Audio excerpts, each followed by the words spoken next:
This war never ended. Not in 1953. Not today. There is no peace treaty, no official victory, just a pause that has lasted more than 70 years. And on one side, stand a nuclear-armed nation led by Kim Jong-un. On the other, the most powerful country on earth, the United States. They watch each other. They prepare. They threaten. And every so often, the world holds its breath, wondering if this is the moment everything finally breaks. But none of this started with nuclear weapons. It started with something much simpler. A decision, a line, in a country that was never meant to be divided. Before all of this, Korea was one. For centuries, it existed as a unified land with a shared language, culture, and identity. Generations lived and died without ever imagining that their country could be split in two. Then, in the early 1900s, everything changed. Japan took control. For 35 years, Korea was no longer its own nation. Its people were ruled. Its culture was suppressed. Its future was controlled by a foreign power. And when World War II finally came to an end in 1945, everything seemed to point toward one thing: freedom. Japan surrendered. The war was over. Korea should have been free. But instead of independence, something else happened. Two superpowers stepped in. From the north came the Soviet Union. From the south came the United States. Neither trusted the other. Neither was willing to step back. So in a rushed and almost careless decision, Korea was split along the 38th parallel. It took only a few hours to decide. A few hours to divide a nation that had existed for centuries. No Korean leaders were present. No families were asked. No one on the ground had a say. And yet, that single decision would shape the lives of millions. At first, the division was supposed to be temporary. But as tensions between the Soviet Union and the United States grew, the line became something more permanent. In the north, a new government formed under Kim Il-sung, backed by the Soviet Union.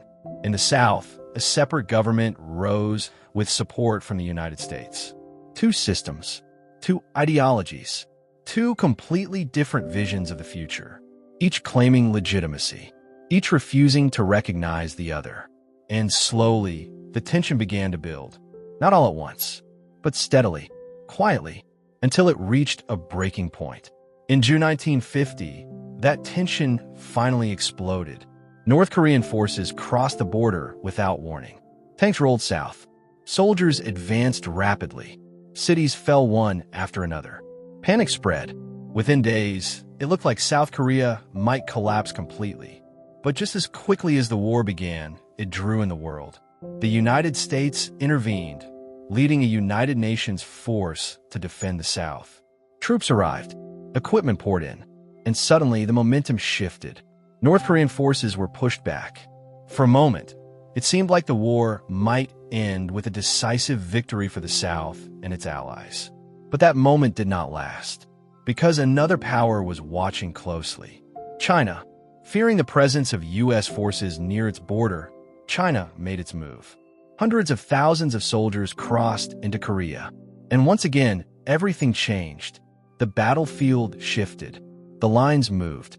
And what had started as a conflict between two Koreas became something much bigger.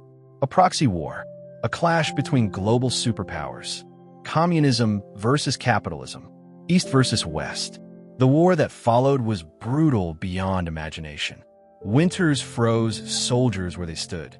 Summers burned through cities already reduced to rubble. Bombs fell, bullets flew, and millions of lives were lost.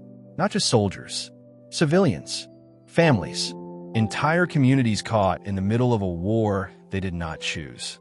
Perhaps the most heartbreaking part was what happened to families. When the borders solidified, millions were separated overnight. Parents on one side, children on the other. No phone calls, no letters, no reunions. For many, it was the last time they would ever see each other. And then, after 3 long years, something unexpected happened. The fighting stopped. Not because peace was achieved, but because neither side could win.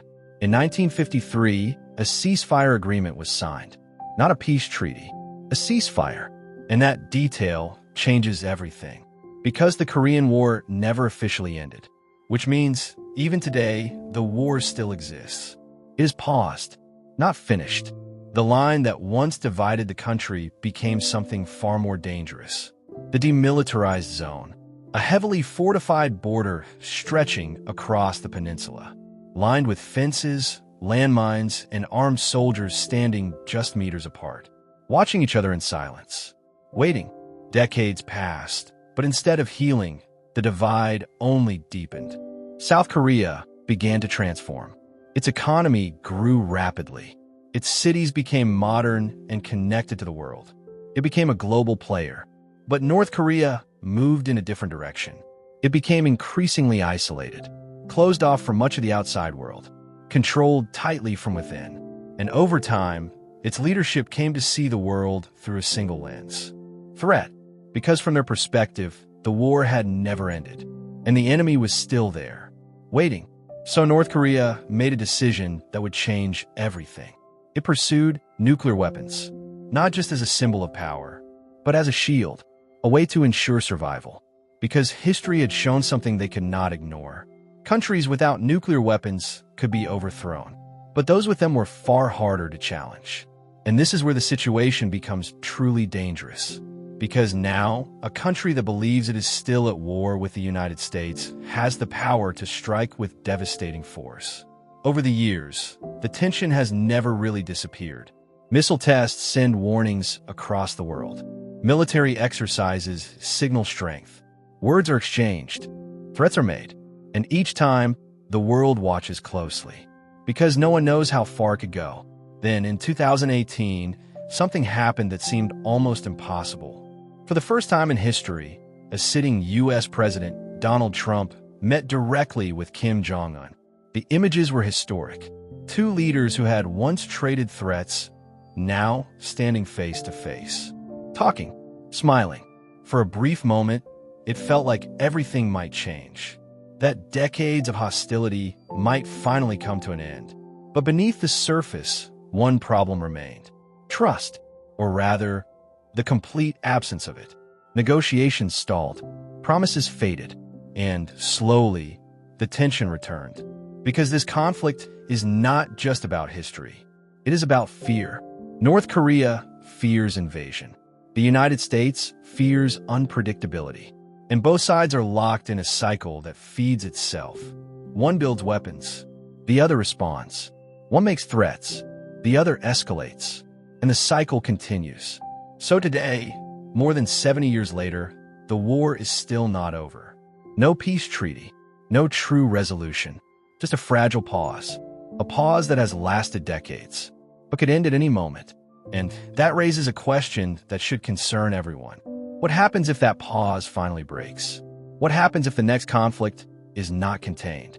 Because if that moment comes, this will no longer be a story about the past. It will become the story of the future. If you made it this far, you now understand something most people don't. Some wars do not end. They wait. So if you want more stories like this, stories that explain the world we live in today, make sure you like, subscribe, and share. Because the next story might be even bigger. Thank you.